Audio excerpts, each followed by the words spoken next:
I don't know how to do this format because this is brand new.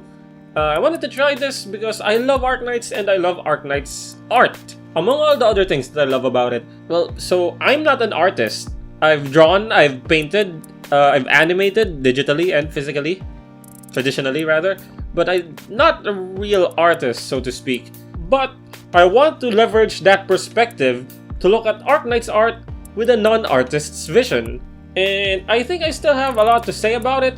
What better time to start than with the lovely, gorgeous art of the SilverAsh and Pramanix's authors. Both incredibly gorgeous. We're gonna just start off with SilverAsh's. He's the big ticket item. I got both on Affinity right here.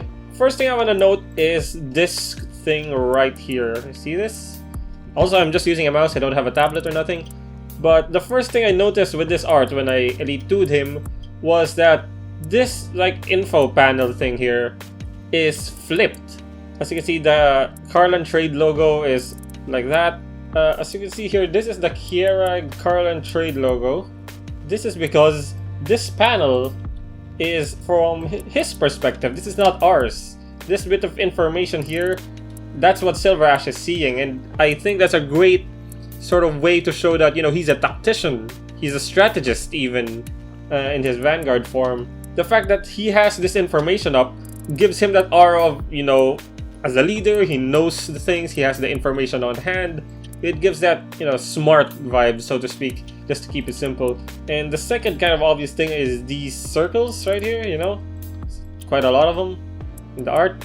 These are the Eyes of Blizzard. These are the summons that he has. Shoutouts to the Arknightswiki.gg providing these renders, but you see it's right here. It's a circle with those VTuber diamonds rather, and they're all over the place, even though, you know, you only have one. But that's a great way of putting his gameplay into the art. And another standout thing is Tenzin. He also has drip with this blue scarf. And this kind of scarf is very nice because if you look at Pramanix's, it has that, you know, kind of frayed end. Whoops. Has a frayed end kind of thing. Where's my green? And it does have this extra detail of this feather, which I think it has a nice flow into this ice leopard. It's a snow leopard, but here it's represented as a frigid, solid ice leopard. Has these really solid looking spikes here. And one thing that I noticed between SilverAsh's and Pramanix's E2s here is SilverAsh's is much more angular. These straight lines, very sharp and jagged, and the fact that his clothes are, you know, especially around the sleeves, it's relatively tight. You can kind of see the lines of the musculature of his arm. This, I think the kids might call it a snatched waist. No, his sword is straight. The posture on his legs is very straight. There's a little flowiness, you know, on that heavy old cape. But if we move over to Pramanix's real quick, it's a lot more gentle with these like flowing like curves. As you can see, like her hair is nice and flowing and curved. The big old scarf, even her posture, her clothing, like the sleeve is a little looser, so the big old flowing dress, especially, you know, this hem right here, very squiggly curved lines as opposed to all these really jagged ice. It almost feels like it's ice and snow, with snow being the softer, you know. There's still straight lines like this big old wing right here. I feel like it gives off a lot of strength, you know, like aggressive straight lines. That aggression also comes into this, the ice leopard. Again, there's snow leopards, but this time it's represented by an ice leopard. And I really like this detail of, first of all, this claw is great. It's very, you know, it's like the grip. The positioning of this creature behind SilverAsh in this kind of waiting to pounce pose, like especially with the way his sword is like pointing, and then this creature almost feels like it's answering his beck and call. He's commanding it, which is, you know, befitting for a leader, and it shows the power of, well, you know, he's a pretty good unit, so he has that power. A detail I really like here, and oh, I forgot to say, I'm kind of not going to lean into lore and character details, because I swear if I get into those, I'm gonna like accidentally spoil things, and I kind of want this video to be watchable even by those who haven't played the event yet.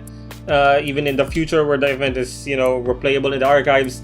I'm gonna keep off plot details for now. I'm not sure if I'm gonna do that for future videos in this, hopefully, series, but for now I'm just gonna focus on the art. But here's a really great detail that I like. SilverAsh is very much a leader type, and we have this ship, right? It looks like a ship. And first of all, I thought this would be the design for like icebreaker ships, but I don't think that's actually the case. When I looked up icebreakers, editing me will put that in. It's a form of vehicle, and there is this very faint, but you can see these train tracks. To me, those two vehicles are very much reminiscent of progress, in a sense that, you know, they move forward. A ship that, let's pretend it is an ice-breaking ship, is a ship that carves through the ice, cleaves a path. And a train that has its tracks, it goes forward. That is, I feel like, very befitting of a leader as well. A leader is supposed to lead, hopefully, to a more prosperous place. Not if you live... I'm not gonna finish that sentence. There's also the details of these. These are, of course, very aggressive, military-looking guns that, honestly, it reminds me of Kantai Collection, because these definitely look like shipwrecking to me. But I feel like this also shows, you know, the fact that a leader, SilverAsh, has access to military might. And I feel like this is a pretty nice, simple way of showing it. Like this Ice Leopard, they're kind of at his skull, he's commanding them. Again, this sword is doing a lot for me, because it's kind of giving his pose, like, the path you draw is sort of like this. With him specifically, I feel, I'm not sure if that's scientific or artistic, but I feel like that's the flow of it, of just him, disregarding background stuff like that. For now, she's like there's that flow. It's really giving a direction, and since this direction is this way, it feels like he's commanding it. All of these are like, you can see that, you know, curves like this leopard curves like this. Tenzin is flying this way. These two guns are pointing this way. This gun is pointing a different way, but they can't all be pointing at the same way. That's bad military tactics. He would know, probably. For the overall, it's kind of, I really like this kind of diamond shape here. Something like that. And of course, the rain frost won't be complete without all the ice. You know, in various forms, like these ice shards, like glacier-like mountains coming off the ice leopard. Also, I'm not sure if this is intended, and I haven't checked like reference images, but these colors specifically going from a sword really reminds me of Aurora Borealis. I think it's like it has greenish hues to it, along with like the purple and blue. But I just thought that was an additional thing. So I've yapped for 12 minutes recording for SilverAsh's part. This will be cut down for your viewing pleasure. I think it's about time to move on. We're gonna go to Pramanix's here. We're gonna get spoilers here, I feel, so I'm gonna try to avoid it.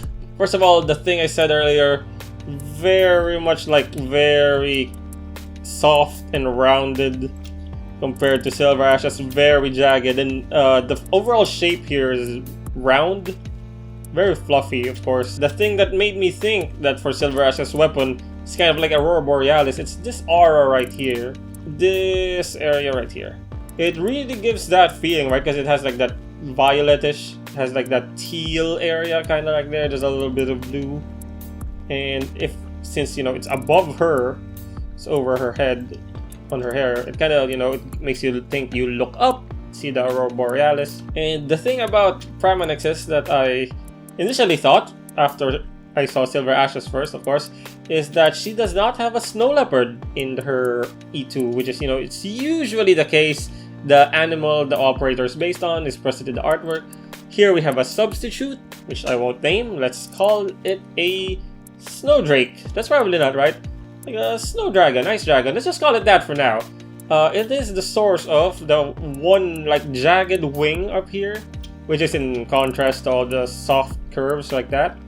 Especially this big flowing hair and this kind of wrapping around scarf. We got a big old sharp bit. I feel like that's good contrast. And I actually didn't notice this, but there is some jaggedness here too. It's kind of a bit harder to see, so it's less in focus, probably on purpose. The focal point should be her face. It is centered. And a few details I noticed is, of course, The accessories are well drawn. There's nice patterns. I haven't researched it. There is a very continuous theme of these like interlocking zigzags. Like here, see it on here. I believe it's on the hem of her dress. This is the hem, right? I believe that's what it's called. There's like interlocking triangles that are continuous pattern all around. Even here, sort of, these are triangles now. But I think it's a nice, feels like a cultural thing. It represents Kiara's culture, while SilverAsh could represent Kiara's military might. He still does have a lot of these straight lines on him. On his belt, there's diamonds right here. I tried to draw a diamond with this thick brush. It's also, oh, I actually hadn't noticed it. I knew it was on the belt and this, but I didn't actually realize. Interlocking triangle pattern is also on his coat. And over here too, in a much bigger way. So I really like that. I feel like it's a Kiara culture that is implemented in very subtle ways, even though it's like, it's a lot, but it's very subtle, especially if you look at it, like, you know, at this distance. But I feel like your eyes would register that. Probably. Anyway, so I like how, another contrast I would say is how this dragon, I keep almost saying the name, but it might be a spoiler, I'm not sure. But this dragon is very much wrapped around Pramanix in a very more protective manner, enveloping her in a more protective stance, and I feel like that's another good contrast to SilverAsh's, where the creature is behind him and ready to pounce, and he's like controlling it in a way.